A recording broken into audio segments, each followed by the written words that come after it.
Desde março, o SUS passou a oferecer um medicamento de alto custo para tratar crianças com AME, que é atrofia muscular espinhal.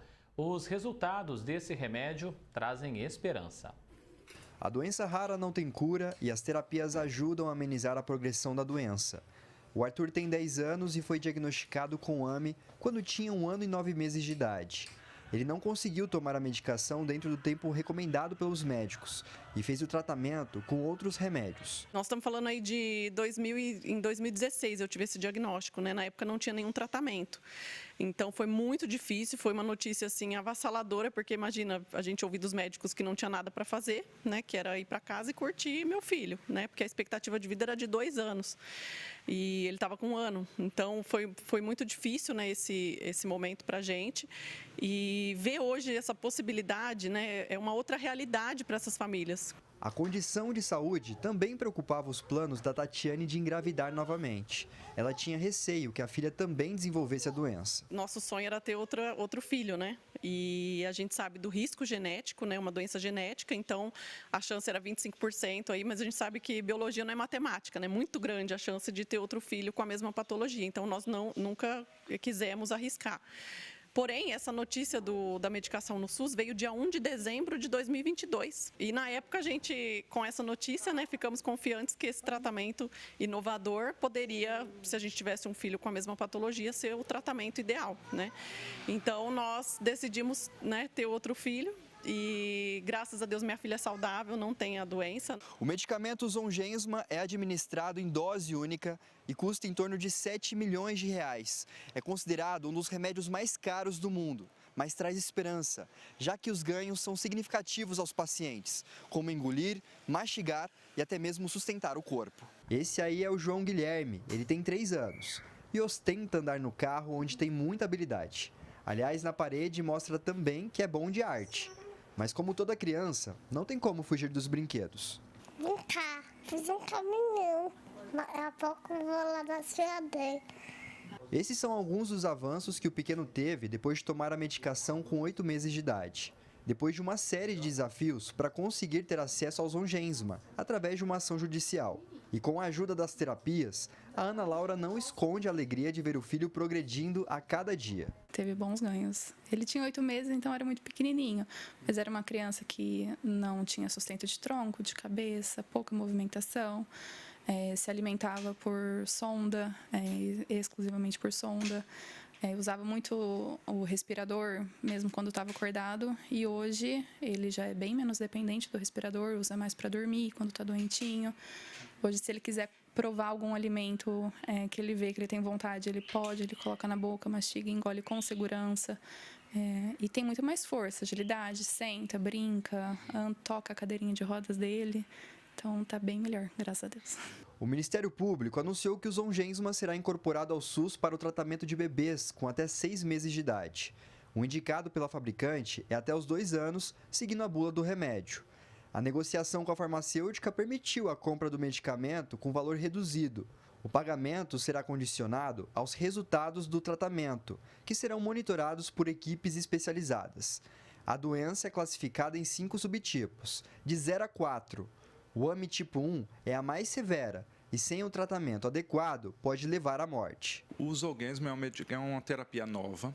Basicamente, você colocou um vírus e fez com que esse vírus haja no nosso DNA, causando ele a formar essa proteína, né, modificando esse DNA para fazer essa proteína que falta no AME. Né? O que é a doença do AME? Você tem o cérebro dispara um sinal para o seu músculo mexer.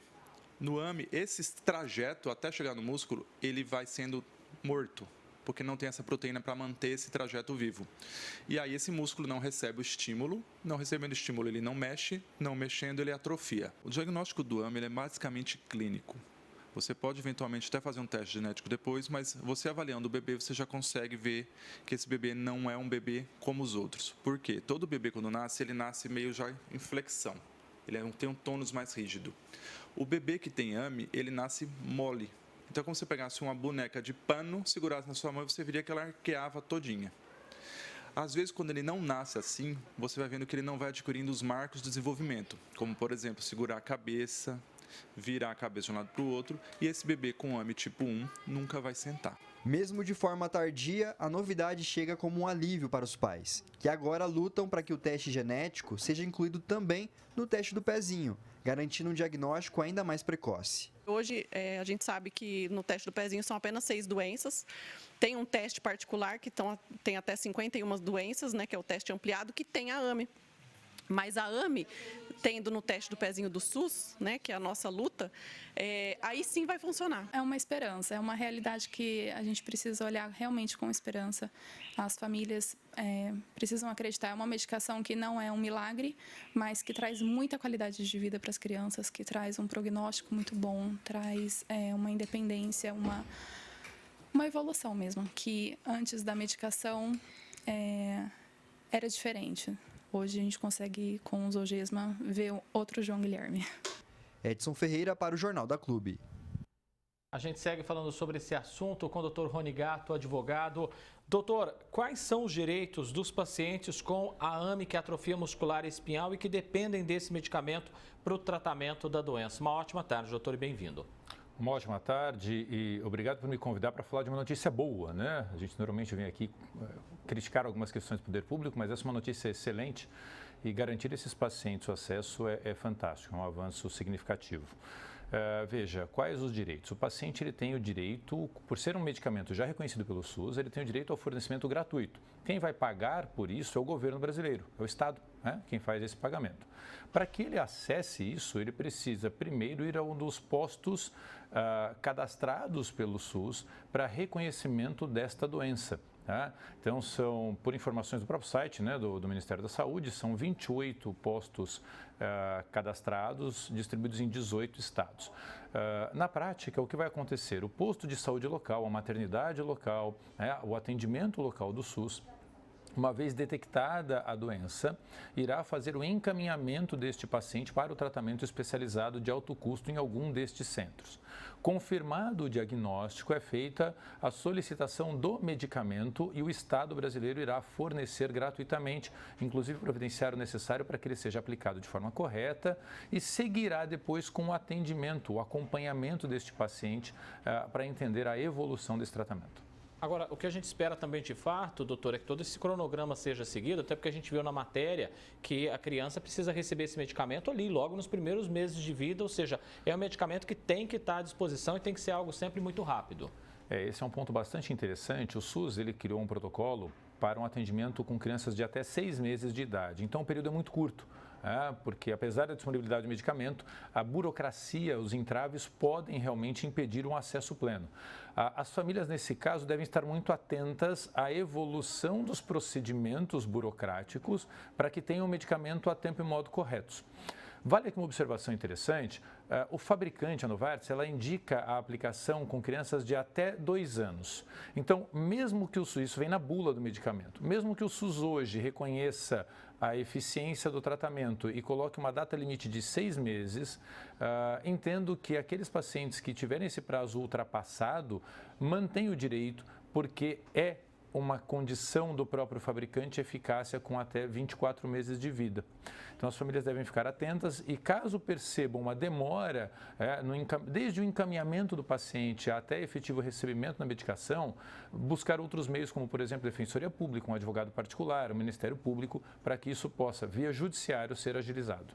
Doutor, e mesmo que alguma família tenha a negativa para esse tratamento, ela também pode procurar a justiça?